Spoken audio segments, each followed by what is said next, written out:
Hello students, आज हम पढ़ेंगे चैप्टर 3 ग्लिम्पसेस ऑफ पास्ट का 7 पार्ट।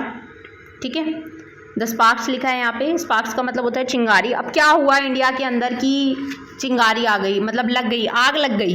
किस सेंस में आग लगी है? आज़ादी की आ गई है। समझ रहे हो मेरी बात?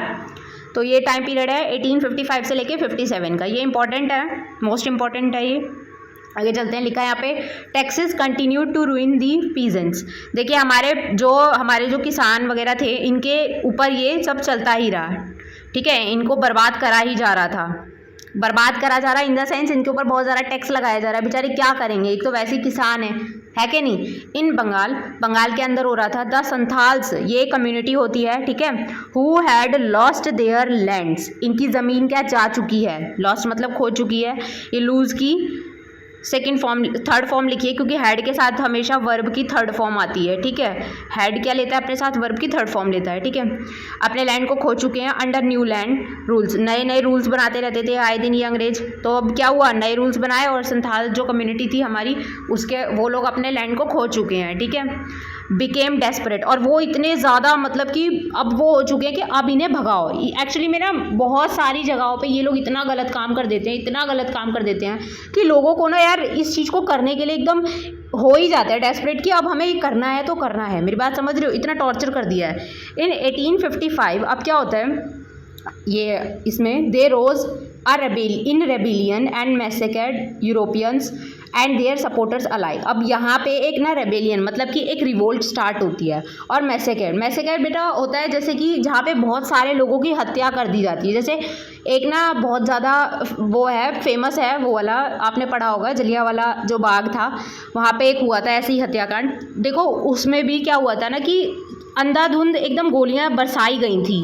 मेरी बात समझ रहे हो? तो उसी से निकला ये मैसेकेड वर्ड। समझ रहे हो? जहाँ पे मतलब कि जिसने गलती भी नहीं करी है उसके साथ गलत होता है और उसको मार दिया जाता है, बहुत सारे लोगों का खून खराबा होता है। मेरी बात समझ रहे हो? तो उसके लिए ये वर्ड यूज़ करते हैं मैसेकेड। इसकी स्पेलिंग याद करना, ठीक है। आगे चलते हैं। लिखा है, discontent was brewing in the East India Company's army too. और इनके अंदर भी मतलब जो ईस्ट इंडिया कंपनी की आर्मी थी ना, बेसिकली इनकी आर्मी के अंदर ना मोस्टली तो इंडियन ही हुआ करते थे। ठीक है, देख लो ये मूंछ वाले अंकल हैं, ऑब्वियसली इंडियन ही है। तो क्या होता था कि इनकी कंपनी के अंदर, इनकी आर्मी के अंदर क्या होता था कि मोस्टली जो थे वो इंडियंस को ही भर लेते थे। ठीक है, अंदर ही कि भाई आ जाओ। ठीक है, और यहाँ पे लिखा है डिसकंटेंट। इसका मीनिंग होता है कि मतलब वो खुश नहीं थे। समझ रहे हो? खुश नहीं थे वो लोग। समझ आई आप लोगों को मेरी बात? इसके बाद आगे लिखा है, the white soldiers get huge pay. और जो वाइट सोल्जर का मतलब समझ रहे हो, जो ब्रिटिशर, जो इनकी कम्युनिटी के लोग थे, इनके जैसे जो दिखने वाले लोग थे, उनको तो ह्यूज पे मिलता था, बहुत सारा मतलब पैसा मिलता था। मैंशंस टू लिव इन, बहुत सारे मतलब मैंशन समझते हो, जो एक होता है नॉर्मल घर होता है ना हमारा, और फिर मेंशन थोड़े बड़े हो जाते हैं बंगले टाइप। टू लिव इन, उसमें रहने के लिए। ठीक है, रहने के लिए इन हमारे प्रपोजिशन है। और सर्वेंट्स भी होते थे उन लोगों के पास। समझ रहे हो? उनके जैसे ही जो लोग थे उनके पास इतना होता था, लेकिन जो इंडियन थे सोल्जर, उन लोगों के पास कुछ नहीं होता था। While we get a pittance and slow promotion. और हमें क्या मिलता है? अभी लोग आपस में बात कर रहे हैं कि भाई इन अंग्रेजों को तो ये मिलता है, वो भी हमारे जैसे सेम हैं, मतलब एक रैंक पे ही हैं, सेम रैंक पे ही हैं। लेकिन मान लो ये कोई फॉरेनर ब्रिटिशर है और ये हम इंडियन हैं, तो ब्रिटिशर को तो सब कुछ मिल रहा है अच्छा, लेकिन इंडियन्स कुछ नहीं। समझ रहे हो? यहाँ पे लिखा है, वाइल वी गेट, इंडियंस बोल रहे हैं कि हमें क्या मिलता है, एक छोटा सा पिटेंस, मतलब कि एकदम होता है ना, एकदम दया करके दे देते हैं बहुत कम सा कि तुम सिर्फ खाना वाना खा लो, इतना पैसा मिलता है। एंड स्लो प्रमोशन, और बहुत धीरे धीरे प्रमोशन मिलते हैं। समझ रहे हो? जैसे प्रमोशन होता है ना कि जैसे आगे आगे बढ़ते रहते हैं ना, पहले आप छोटे लेवल पे थे, फिर आप थोड़े और ऊँचे हुए, फिर आप और ऊँचे हो। मेरी बात समझ लो, इसे प्रमोशन बोलते हैं, है ना। आगे लिखा है, द अंग्रेज asked us to cross the sea which is against our religion. तो ये बोलते हैं कि अंग्रेज़ों ने हमसे बोला कि सी को क्रॉस करो, और ये सब हमारे कैसा है, रिलीजन के अगेंस्ट है। अगेंस्ट मतलब कि खिलाफ है। ठीक है, which is who is the टोपी वाला to abolish our old age custom. तो वो बोलते कि ये कौन होता है बोलने वाला कि हम अपने जो पुराने कस्टम्स चले आ रहे हैं, कस्टम्स मतलब जो रीति रिवाज चले आ रहे हैं, हम उनको ऐसे ही ख़त्म कर दें। ठीक है, तो ये लोग आपस में बातचीत कर रहे हैं। ठीक है, we must drive out the अंग्रेज। तो ये बोलते हैं एक कि देखो, ये बोलते हैं कि हमको कुछ तो ऐसा करना पड़ेगा कि हमें इन्हें यहाँ से निकाल के बाहर फेंकना पड़ेगा। ठीक है, ड्राइव आउट करना पड़ेगा, निकाल के इन्हें बाहर फेंकना पड़ेगा। Sepoy Mangal Pandey attacked the adjutant of his regiment and was executed. देखिए ये मंगल पांडे आपने मूवी देखी है। एक्चुअली में क्या था ना कि ये एक सिपाही थे, ठीक है। अब क्या होता है ना कि जो अंग्रेज़ लोग होते हैं ना, ये लोग यार जो हम लोग गोली वगैरह चलाते थे, जो लोग इसमें होते थे, जैसे इनके हाथ में एक बंदूक दिख रही है तो ये लोग गोली वगैरह चलाते थे, तो इन बेचारों को ना यार मुंह से छीलनी पड़ती थी। ये समझ रहे हो, पहले इतनी एडवांस नहीं थी तो इसको इनको ना मुंह से छीलना पड़ता था। और जिसमें ये लोग किसका यूज़ करते थे, जो कारतूस होती थी उसको जो चला मतलब जिससे बनी होती थी वो यार मतलब कि नॉनवेज वगैरह उसकी सेंस में आती थी। मतलब जैसे कि बीफ हो गया उसका बना होता था, पिग हो गया, समझ रहे हो, इनकी जो खाल होती है ना उसकी चमड़ी वगैरह से इसको बनाया जाता था। और फिर उसको और इनको क्या करना होता था, जो ये गन वगैरह जो चलाते थे इनको इसको ऐसे मुंह से उतारना पड़ता था और फिर गोली को अंदर डाल के इसको ऐसे बाहर चलाना पड़ता था। क्या बोलते हैं, हमारे रिलीजन के अगेंस्ट है। तो यहीं से मंगल पांडे जी आते हैं, निकल के आते हैं। ये बहुत ही इनकी जो स्टोरी है वो बहुत अच्छी है, बहुत इसके ऊपर मूवी भी है, यू कैन वॉच इट, ठीक है। तो वही स्टार्ट करते हैं, सिपाही होते हैं, ठीक है। और लेकिन फिर लास्ट में क्या होता है, यही स्टार्ट करवाते हैं, ठीक है बेसिकली। लेकिन इनको लास्ट में एग्जीक्यूट कर दिया जाता है, मतलब इनको फांसी लगा दी जाती है। सिर्फ अपना फ़ायदा देखते थे, अपनी जेब गरम करते थे, ठीक है।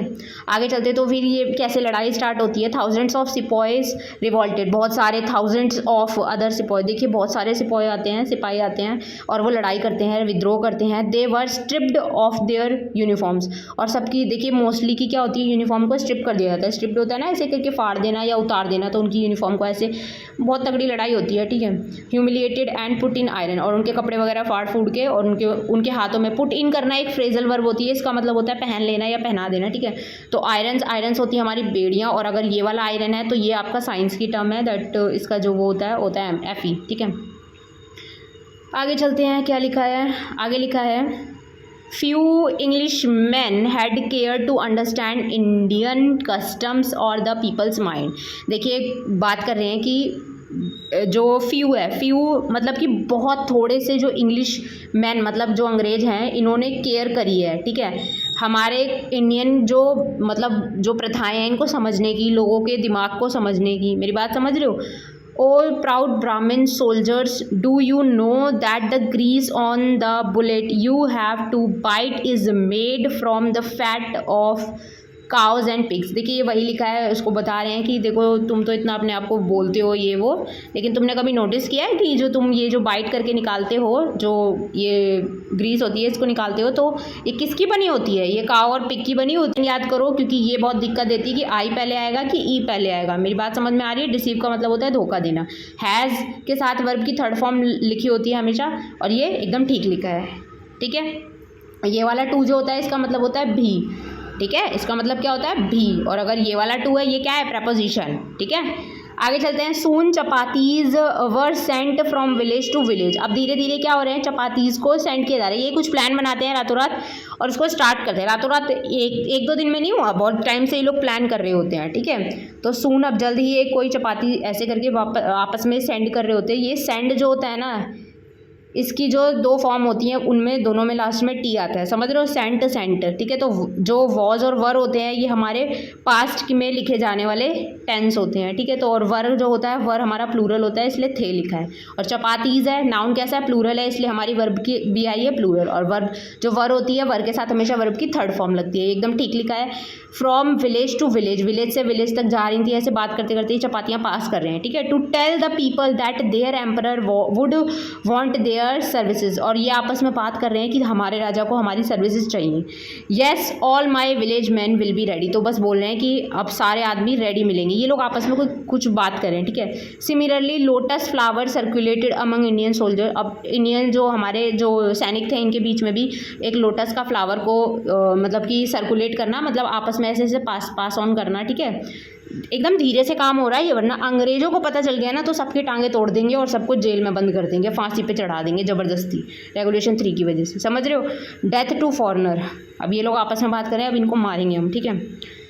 The masses gave all help and shelter to patriots, और ये सारी जो हेल्प थी ये मतलब कोई एक राजा ने इनका साथ दिया होगा, या हो सकता है इतने कि इंडिया बहुत बड़ा था, इधर के लोगों ने साथ दिया होगा, इधर के लोगों ने, तो धीरे धीरे बहुत सारे लोग इकट्ठा हो गए ना, तो वहीं से ये चीज़ स्टार्ट हो रही है अब, ठीक है। तो ये पेट्रॉइड्स होते हैं हमारे जो देशभक्त, जो हमारे देश से प्यार करते हैं, है ना, उनके लिए बोलते हैं ये वर्ड।